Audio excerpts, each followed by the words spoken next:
You're about to uncover the complex and often controversial world of California's incarcerated firefighters.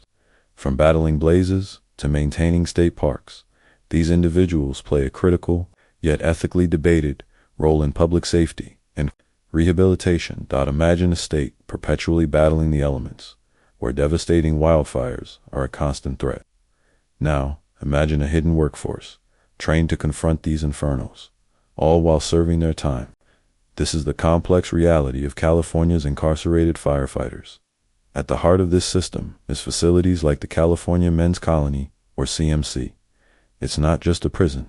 It's a hub for two crucial fire service programs, a Level I camp, program for fire suppression, conservation, and other community service work, and an internal institutional municipal firefighter program. These aren't just about prison safety. They're vital to California's emergency response, especially when wildland fires rage. But it's more than just fighting fires. For many incarcerated individuals, these programs offer vocational training and a chance to reduce their sentences.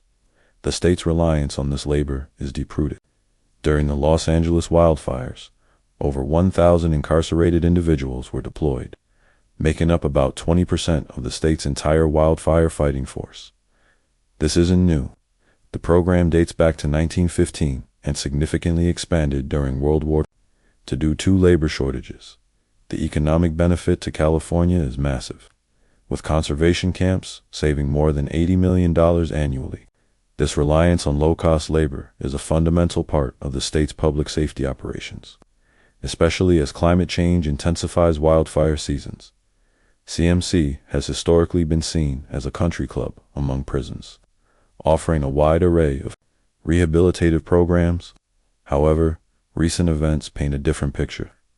As of June 12, 2025, CMC was placed on a modified program in response to a recent and concerning rise in violent incidents directed towards both staff and incarcerated individuals, as well as an increase in overdose cases and findings of contraband. This means suspended phone access, tablet communications, and highly controlled movement.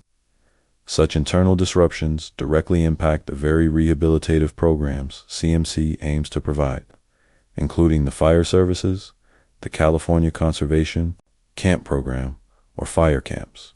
Is a massive collaborative effort between the California Department of Corrections and Rehabilitation, CAL Fire, and the Los Angeles County Fire Department. Their mission: to support state, local, and federal agencies in responding to all kinds of emergencies, fires, floods, and other disasters. This program's roots go back to 1915 with road camps, initially focused on infrastructure and agriculture.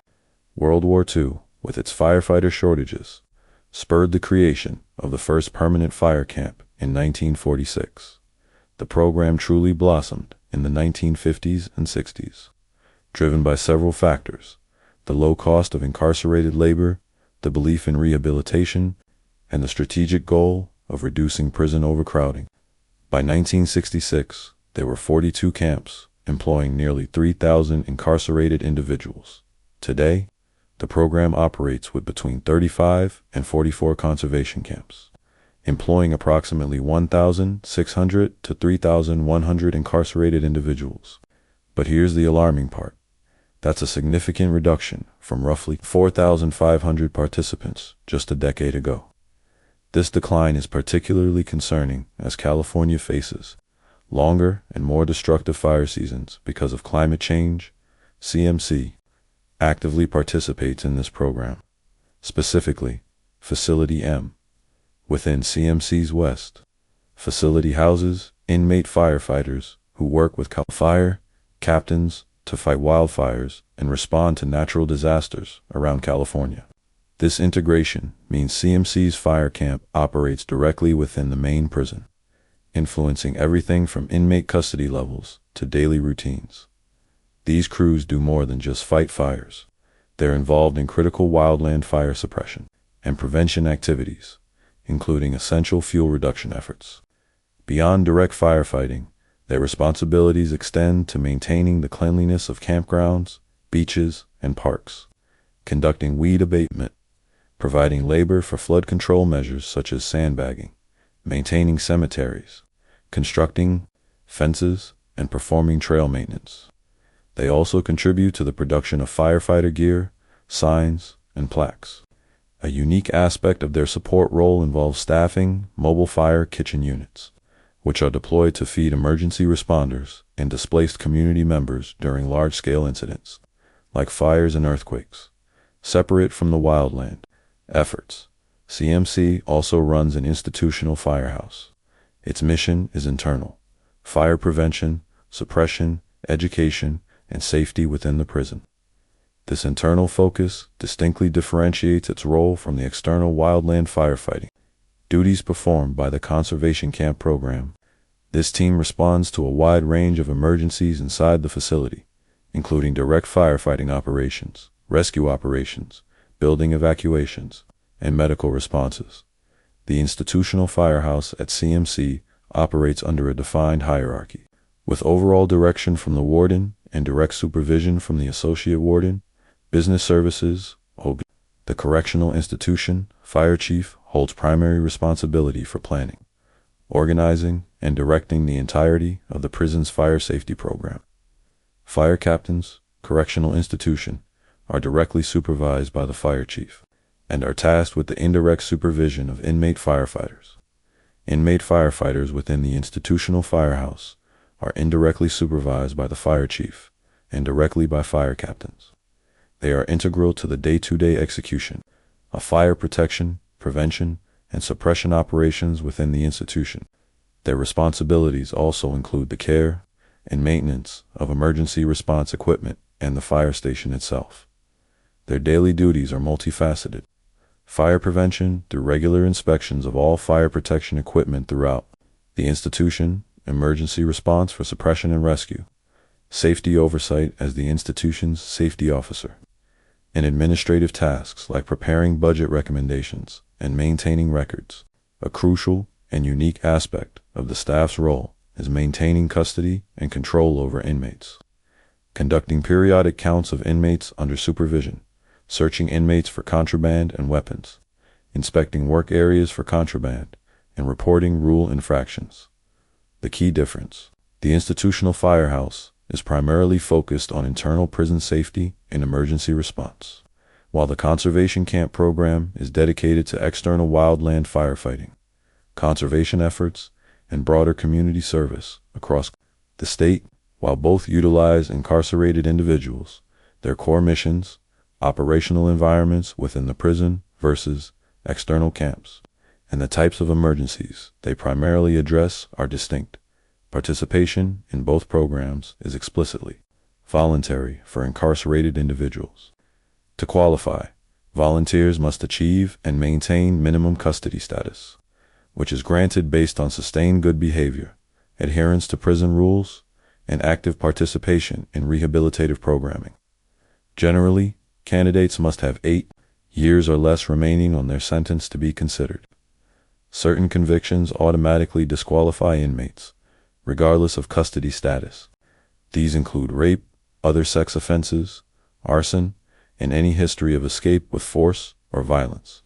Current or prior convictions of murder, kidnap, and violent felonies, as defined by Penal Code Section 667.5, CR also explicit disqualifiers.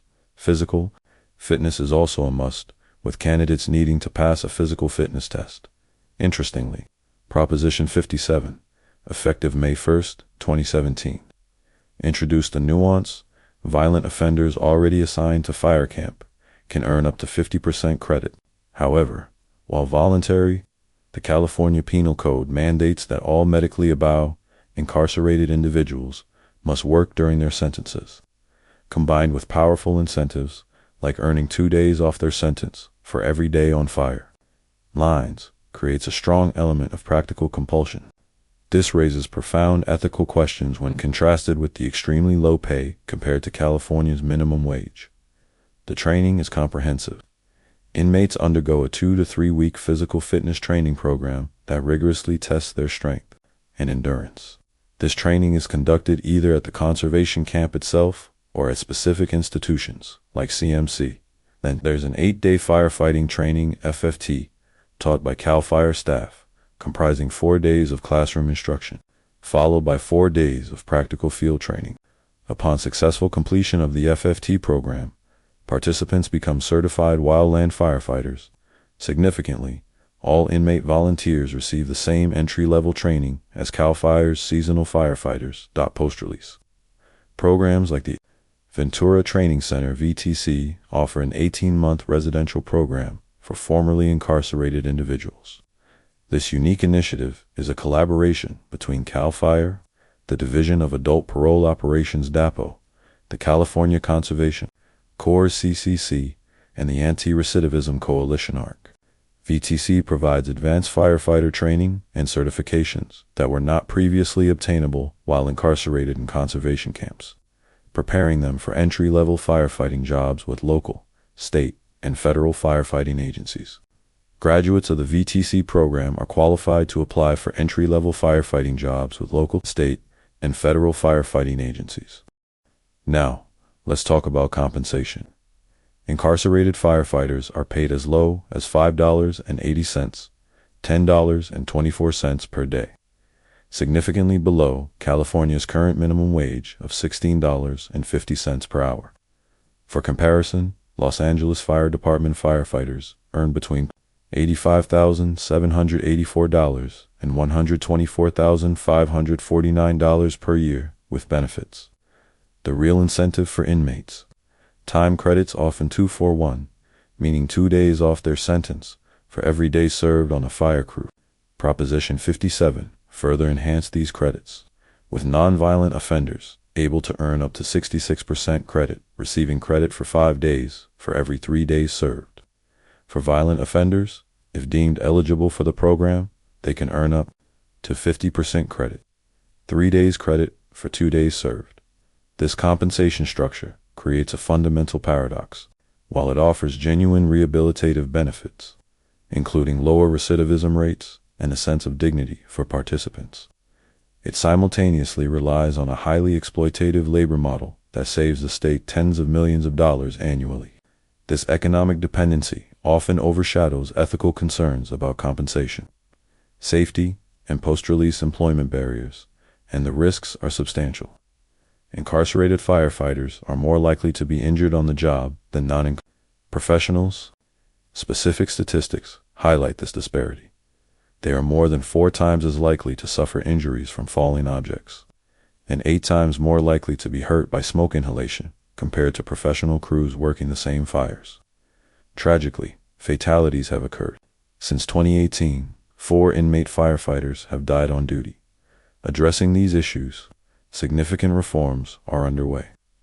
Assembly Bill 2147, signed by Governor Newsom in September 2020, allows former nonviolent incarcerated individuals who participated in a CDC or conservation camp to petition courts for record expungement upon their release. This expungement is critical as it provides a pathway for former prisoners to obtain essential certifications, such as emergency medical technician, EMT certification, and other state licenses that were previously inaccessible due to felony convictions. The Ventura Training Center (VTC) is an 18-month residential program specifically targeting formerly incarcerated individuals, providing them with advanced training and certifications that were previously unobtainable in conservation camps. Proposed legislation like Assembly Bill 1380 aims to create a direct and formalized pathway for formerly incarcerated fire camp participants to become CAL Firefighter I employees. Senate Bill 423 seeks to expand fire-related college coursework in CAL FIRE. Training opportunities. The state's reliance on this labor force is systemic and economically driven, saving millions annually while addressing critical personnel gaps during increasingly severe fire seasons. Concurrently, these programs offer genuine rehabilitative benefits to incarcerated individuals, including vocational skill development, significant sentence reduction, and demonstrably lower recidivism rates upon release, especially for those with longer participation. The opportunity to contribute to public safety also provides a sense of dignity and purpose for many participants. However, these benefits are juxtaposed with persistent economic and ethical concerns. The stark disparity in compensation compared to minimum wage and professional firefighter salaries raises fundamental questions about labor exploitation. Furthermore, incarcerated firefighters face disproportionately higher risks of injury and fatality, highlighting concerns about their occupational safety. What are your thoughts on California's incarcerated firefighters? Is this a vital rehabilitation program or an exploitative labor model? Let us know in the comments below. Don't forget to like this video, subscribe for more content, and hit that notification bell.